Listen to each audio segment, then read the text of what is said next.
More like this, as I declare you so, our incoming president, Peter Obi, they live with comedian AY for social media live interview. And he don't chook mouth enter many things where all of them need to hear. I don't want to talk too much. I want to watch the video. As you watch them, drop your comment on what you reason for what you talk. They still share them, make other people see them, make they comment their opinion on this matter. So, Oyana, when I watch the video. What is your plan to tackle insecurity? This is one of the questions popped in by one of your lovers and followers. Well, you know, the insecurity we have in Nigeria is not that the enemy is more formidable or stronger than the government. However, it is because of lack of responsive leadership to that issue, as well as poor governance of our security architecture. That is what we need to tackle by reviewing the entire security architecture to have proper alignment between what I've said before, the three-level policing, federal, state, and local, get the security agents to work together. Because right now, everybody is on his own. So we deal with it differently. And I can tell you without giving you everything in detail, we are prepared to deal with it, as well as start doing what other nations have done in order to get our security to work as a family.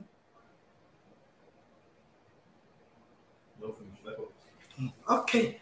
All right. Well, we are from insecurity, of course. We're also going to ask another very important question. I'm a filmmaker, and this one came from a movie group. They said this question must be asked. It says, Nigeria is ready to meet the blockbuster global standards of filming. What is your vision for the entertainment industry in regards to government grants and collaborations for filmmakers? If you look at when I spoke to the Chatham House, I did mention clearly that Nigerians, especially the young ones, youth, are very entrepreneurial in areas of business, areas of science, technology, entertainment, sports. And these are areas we intend to invest. We intend to invest in it because, one, it will help our budding entrepreneurs. It will help to pull people out of poverty. It will help in uniting and changing the country. So it's not something anybody can make. It's something we have already put, knowing what is been able to do with it in countries after countries. As said today, Brazil have used sports, Jamaica, to put their people out of poverty. Sure. Countries have used entertainment to put their people out of poverty. And these are some of the things that are uniting the country. One area you can agree with me that the country don't have too much division is the area of entertainment and the area of sports. So if we are saying we're going to secure and unite the country, these are areas we're going to encourage. And he has a lot of ways you can use it to create the new Nigeria we're envisaging when we say a new Nigeria is possible. These are areas to tackle. These are areas to create new jobs, areas so many things can happen.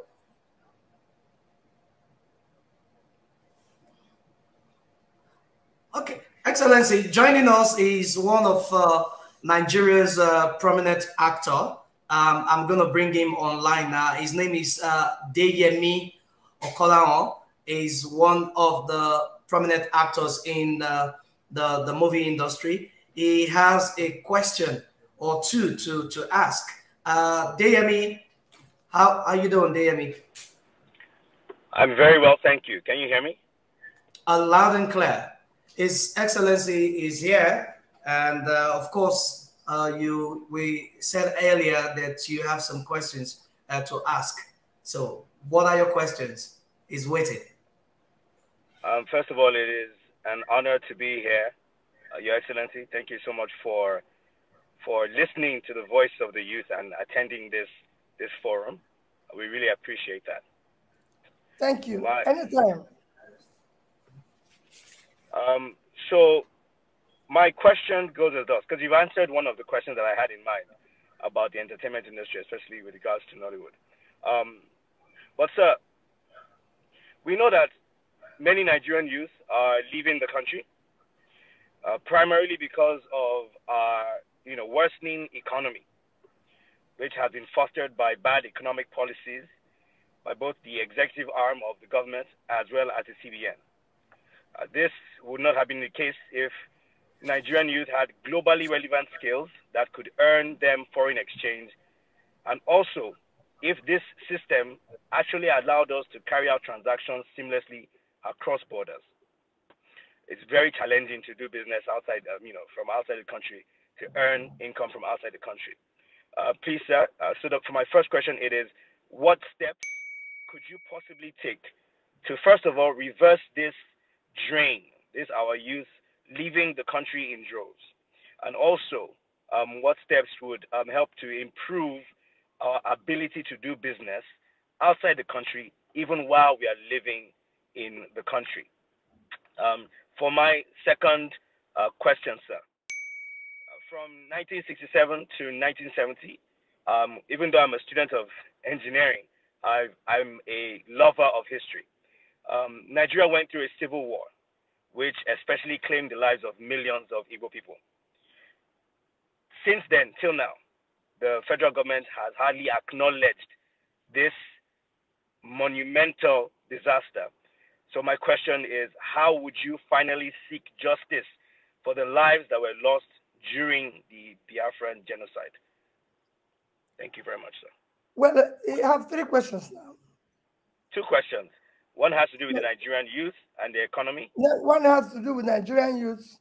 Number two is how we can continue business outside Nigeria. Yes, sir. Number three is seeking justice for those who are killed in the Biafra. So that was I said three questions. Question number one, there's nothing you can do to reverse people leaving the country except to have a country that is well governed. One, by securing it. People cannot continue to live in an insecure place. Ensure that you create an enabling environment where people can live and thrive. So a society of law and order, a society where people can genuinely work hard and earn a decent living. You can't ask people when you're not doing the right things to just sit down and die. They need to go where they have to earn a living and everything because they have to live. So for me, it is important that people understand that to get them to come back is to reverse that trend, to ensure that A, things are working, they're secured so they can live. Things are working.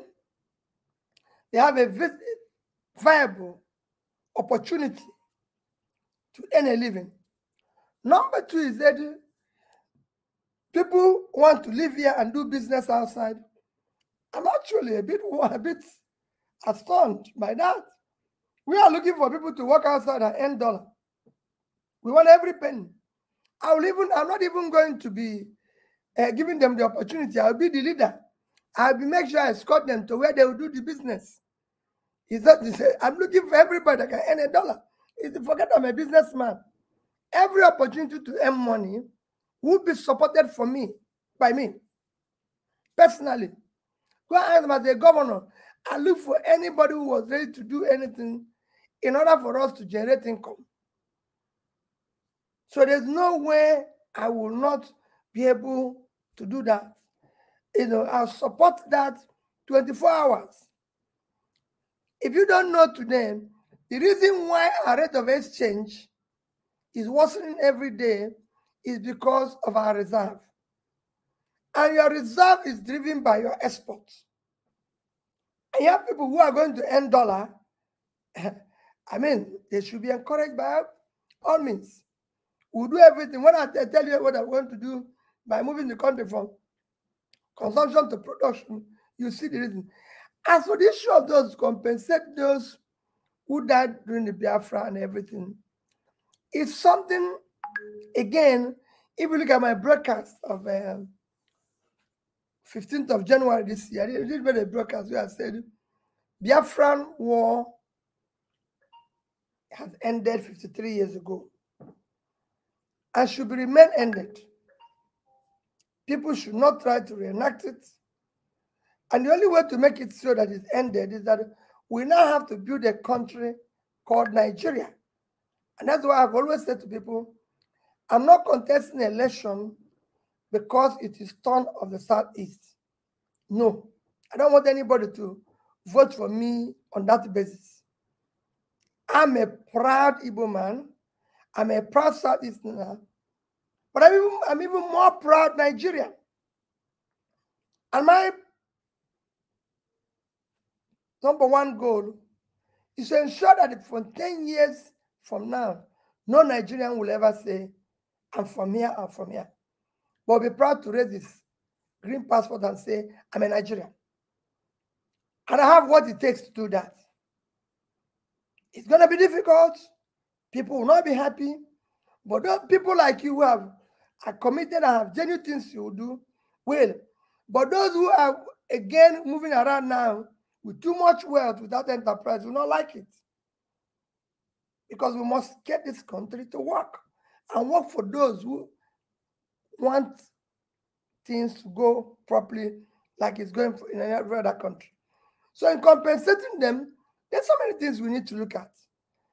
Maybe we won't compensate them, but maybe there's places where we need to apologize. I need to look at what happened in Niger Delta, where their land is devastated. We've taken their oil. The place is polluted. They have no life again. They can't go to fishing. They can't do farming. They can't do everything. So there might be places that will go and say, we're sorry. We've done the wrong thing. But however, let the past be past so we can move forward.